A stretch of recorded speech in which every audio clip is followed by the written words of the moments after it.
I'm so excited. And it's called Casa de Filipina De Aquazar. de Aquazar. There we go. So yeah, unfortunately, we've been scammed. It's been like several hours now, and at first it's like, I'm here, and I'm like, no, you're not.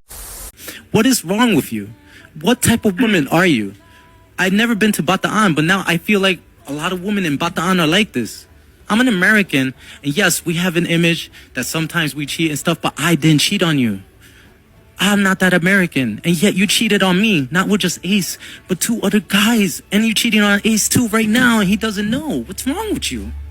How do you live?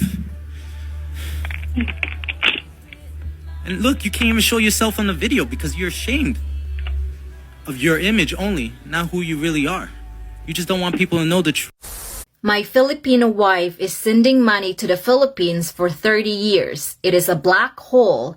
She refuses to believe this. The thing is, if your wife is sending money to the Philippines to her family for 30 years, and if her family appreciate her, not abusing her, not guilt-tripping her, or manipulating her, then that's okay. However, if she has been manipulated, guilt-tripped, and if her family has been abusing her kindness, then that's a big problem. And yes, 30 years is such a long time for the black hole to be planted in her heart.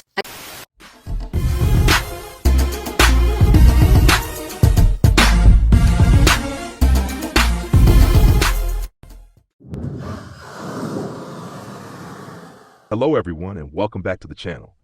I am your host, Passport Nomad, and as always, before we begin, I must ask you to subscribe, like, and smash that notification bell so you never miss any of my new content. Let's get into it. Why foreigners should think twice before sending money to the Philippines. Foreigners, particularly those with personal or business ties to the Philippines, often feel compelled to send money to individuals or organizations in the country. While financial assistance can sometimes be beneficial, there are significant reasons why foreigners should reconsider or at least be cautious before sending money. This article explores the potential risks and unintended consequences associated with remitting funds to the Philippines. 1. Encouraging dependency instead of self-sufficiency. One of the most critical issues with regularly sending money to the Philippines is that it can create financial dependency.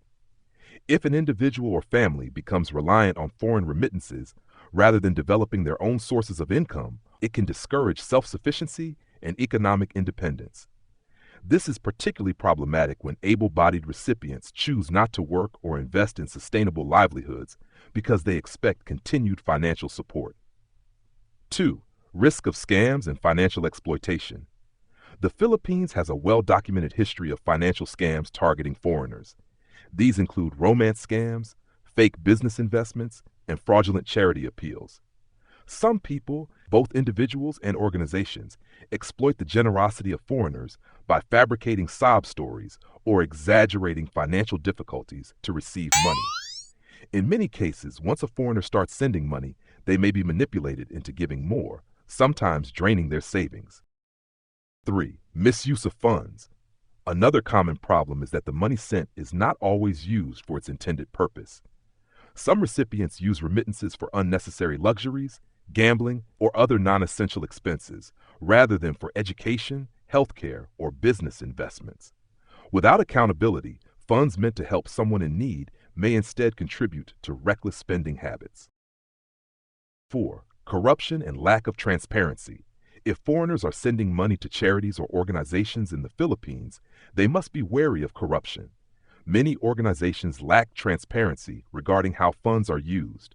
Even well-intentioned charities may have high administrative costs, meaning that only a small portion of donations actually benefit those in need.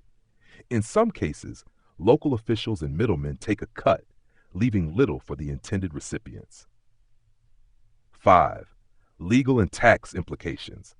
Foreigners sending large amounts of money to the Philippines should also be aware of potential legal and tax consequences. The Philippine government monitors large transactions, and excessive remittances can raise red flags for tax authorities. Additionally, foreigners who send money regularly may unknowingly be classified as financial supporters or business partners, which can lead to unexpected legal liabilities. 6. Artificial inflation of local prices. Consistent foreign remittances can contribute to artificial inflation, especially in small communities. When families receive regular financial support from abroad, they may be willing to pay higher prices for goods and services. This can drive up costs in local markets, making basic necessities more expensive for those who do not receive outside financial assistance. 7. Emotional manipulation and pressure. Foreigners, especially those involved in romantic relationships with Filipinos, often face emotional pressure to send money. Some partners or family members use guilt or emotional blackmail to secure financial support, creating an unhealthy dynamic where love or friendship becomes transactional. This can lead to resentment and, in some cases, financial ruin. Final thoughts.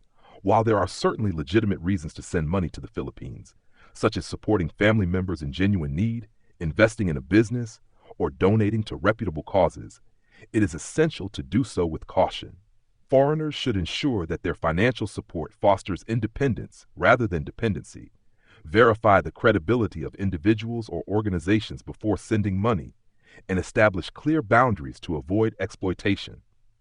In the long run, helping people develop sustainable means of income is far more beneficial than providing short-term financial aid that could lead to dependency or misuse.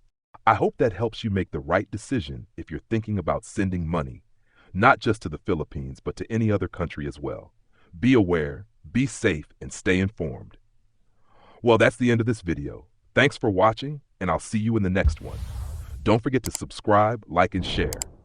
This is Passport Nomad, signing off.